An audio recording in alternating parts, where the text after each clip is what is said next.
Je leur ai toujours dit, dès le moment où vous respectez le code de déontologie, dès le moment où vous respectez la loi sur la presse, et puis dès le moment où vous pensez à l'éthique, eh bien, les trois quarts du travail, tout est fait déjà.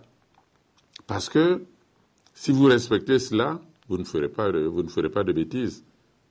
Si vous respectez le code de déontologie de votre métier, vous ne ferez pas de bêtises. Or, c'est ce qui se faisait.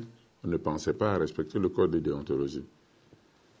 Maintenant, je pense que ce que la presse doit faire, c'est d'accompagner ce processus, de faire en sorte qu'on ne dise pas encore, oui, c'est la presse qui a mis l'huile sur le feu, ou bien c'est la presse qui a amené ça ou ça.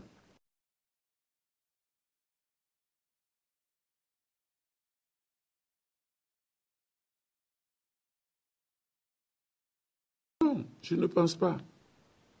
On peut rester critique. Vous avez vu, regardez, prenons l'exemple sur les journaux du Nord, qui sont très critiques, mais qui n'insultent pas, qui n'amènent pas un certain nombre de choses. Alors, je pense qu'il ne faut pas... Je dis d'ailleurs que je suis heureux aujourd'hui que notre voix soit revenue. Aujourd'hui, c'est eux qui sont dans l'opposition. Mais ce que je dis aussi, c'est qu'il ne faut pas pleurnicher. Il faut se battre dans la vie, il ne faut pas pleurnicher. Je dis cela parce que simplement, ce n'est pas la première fois que ça arrive. En 2004, c'est arrivé ici.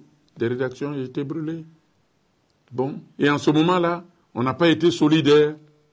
Si nous avions été solidaires, si on avait suivi, parce qu'en ce moment-là, le CNP avait fait en sorte que nous fassions une déclaration, que nous allions même voir le président de la République pour lui dire de faire en sorte qu'on puisse aider les journaux qui avaient été brûlés, les rédactions qui avaient été brûlées. Bon.